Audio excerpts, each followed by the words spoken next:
चकवा 35 साल का प्रकाश कानपुर का एक ट्रक ड्राइवर था और पहली बार वो एक डिलीवरी के लिए महाराष्ट्र के रत्नागिरी से कर्नाटक जा रहा था।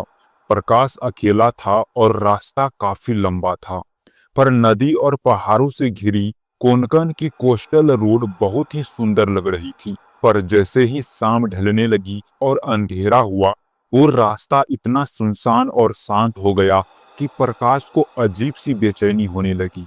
हर जगह धुंध आने लगी थी और इससे बचने के लिए प्रकाश ने ट्रक की हेडलाइट्स तेज कर दी। तभी उसने देखा कि आगे आने वाली खाली सड़क आम के पेड़ों से घिरी हुई थी और उसके चारों तरफ बड़े बड़े पत्थर पड़े थे। जैसे वह उस रोड के पास गया, उसे वहां कुछ दिखा। सड़क के किनारे एक छोटा सा बच्चा खड़ा था। उसने स्कूल यूनिफॉर्म पहनी थी और मिट्टी से लथपथ था। प्रकाश ने ट्रक धीरे किया और उस बच्चे के पास जाकर रोक दिया। उसने अपना शीशा नीचे किया और उस छोटे लड़के से पूछा कि वो इतनी रात को वहां क्या कर रहा है। पर उस लड़के ने प्रकाश को कोई जवाब नहीं दिया। वो सिर्फ जमीन को ही घूरे जा रहा था। जब प्रकाश ने उसे दोबारा बुलाया तो उस लड़के ने धीरे से सर उठाया और एक बेहद अजीब सी मुस्कान दी। एक ऐसी मुस्कान जो किसी नॉर्मल इंसान की नहीं हो सकती। और अगले ही सेकंड वो लड़का प्रकाश की आंखों के सामने से उस धुंध में कहीं गायब हो गया। यह देखते ही प्रकाश कांप उठा। उसने बगल में रखी बोतल से पानी पिया और फिर 2 मिनट बाद उसने सोचा कि शायद यह सब वहम होगा, लेकिन वो अंदर से घबरा गया था और इसलिए वो अब जल्दी जल्दी से कर्नाटक पहुंचना चाहता था। उसने वापस ट्रक चलाना शुरू कर दिया। कुछ दूर तक चलने के बाद प्रकाश फिर से उसी मोड़ पर आ गया, जहां फिर से चारों तरफ बड़े बड़े पत्थर पड़े थे और आम के पेड़ थे। वही जगह जहां उसने उस बच्चे को देखा था। लेकिन इस बार प्रकाश रुका नहीं और आगे चलता रहा, पर बार बार वो उसी मोड़ पर आए जा रहा था।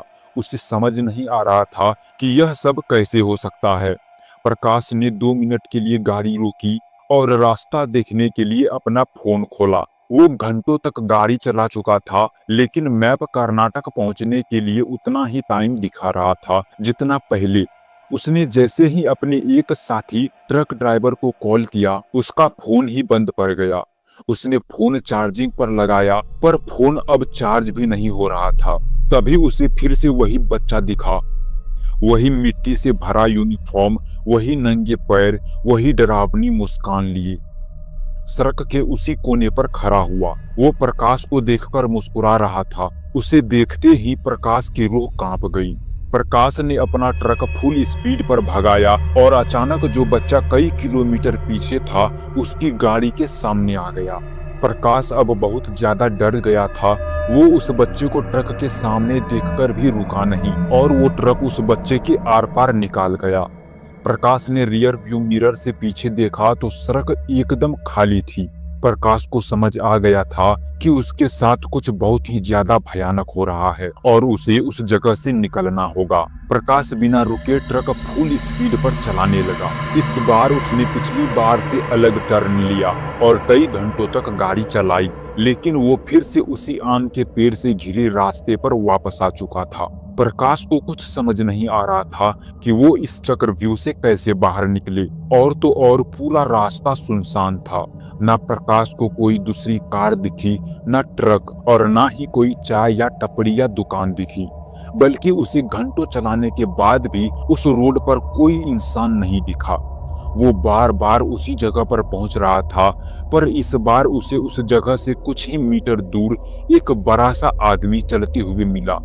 एक बूढ़ा आदमी, पतला सा, लंबे कद का, सफेद धोती में। प्रकाश ने सोचा कि चलो शुक्र है उसे कोई तो इंसान दिखा। प्रकाश ने उस बूढ़े आदमी के पास ट्रक रोका और खिड़की का शीशा नीचे करके उसे आवाज लगाई। लेकिन जैसे ही वो बूढ़ा आदमी प्रकाश की तरफ मुड़ा, प्रकाश के रोंगटे खड़े हो गए। उस बूढ़े आदमी की आंखें हिल ही नहीं रही थी, बस वो 2 काले धब्बे थे और वो प्रकाश को देखकर बिल्कुल वैसे ही मुस्कुरा रहा था जैसे वो छोटा बच्चा मुस्कुरा रहा था। प्रकाश ने अपनी ट्रक घुमाई और फुल स्पीड पर ट्रक को वापस रत्नागिरी महाराष्ट्र की तरफ ले लिया। उसने सोचा कि अगर वो वापस आने वाले रास्ते से जाएगा तो शायद वापस घर नहीं जा पाएगा। पर फिर करीब 1.5-2 घंटे ड्राइव करने पर अलग अलग मोड़ लेकर वो वापस उसी आम के पेड़ पर पत्थर वाली सड़क पर पहुंच गया था। प्रकाश थक चुका था, हार चुका था और उसे कुछ समझ नहीं आ रहा था कि उसके साथ ऐसा क्यों हो रहा है। करीब 7-8 घंटे बीत चुके थे और रात भी खत्म नहीं हो रही थी। प्रकाश ने पेट्रोल के लिए मीटर की तरफ देखा तो पेट्रोल भी बस खत्म ही होने वाला था। प्रकाश के हाथ कांप रहे थे और डर के मारे वो पागलों की तरह मदद के लिए चिल्ला भी रहा था, लेकिन उसे सुनने वाला वहां कोई नहीं था। वो धीरे धीरे ट्रक चला ही रहा था कि उसकी ट्रक के सामने से एक और इंसान दिखा। उस इंसान ने वही शर्ट और पट पहनी थी जो प्रकाश ने पहनी थी और उसकी हाइट भी प्रकाश जैसी ही थी। प्रकाश ने सोचा कि वह गाड़ी नहीं रोकेगा। जैसे ही वो उस इंसान के पास पहुंचा, प्रकाश के पसीने छूट गए। वो कोई और नहीं बल्कि खुद प्रकाश था, पर उसी बूढ़े आदमी की तरह उसकी भी आंखें नहीं थी और वो भी बिल्कुल वैसे ही भयानक तरीके से मुस्कुरा रहा था जैसे वो बच्चा और बूढ़ा मुस्कुराया था। यह देखकर प्रकाश का दिमाग हिल गया और इस बार ट्रक सीधा जाकर उस इंसान में, यूं कहो कि उस भयानक ताकत में जाकर ऐसा भरा कि उस ट्रक के सारे शीशे टूट गए और प्रकाश वहीं पर बेहोश हो गया। सुबह जब एक कार उस रोड से गुजर रही थी, तब उस रोड पर ड्राइवर को दिखा कि एक ट्रक का एक्सीडेंट हुआ पड़ा है और वो एक बड़े से पत्थर में घुसी हुई है। उस आदमी ने देखा तो ट्रक के अंदर जख्मी हालत में प्रकाश पड़ा था। उसकी सांसें चल रही थी और इसलिए उसे तुरंत हॉस्पिटल ले जाया गया। प्रकाश की आंख 2 दिन बाद खुली। उसने लोकल पुलिस वालों और डॉक्टर को जो कुछ भी उसके साथ हुआ सब बताया। प्रकाश की सारी कहानी सुनते ही सब कुछ समझ आ गया था कि प्रकाश का सामना कुंभकर्ण के बहुत ही ताकतवर चकवा से हुआ था।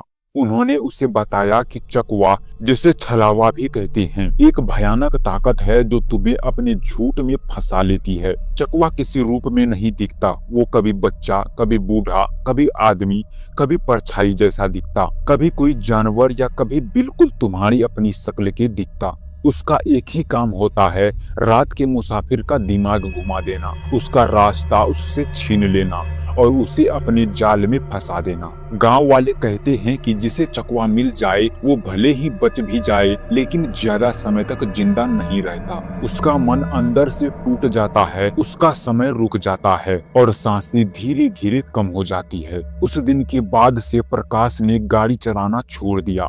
उसकी तबीयत भी बहुत खराब होने लगी और कुछ ही दिन बाद प्रकाश की हार्ट अटैक से मौत हो गई।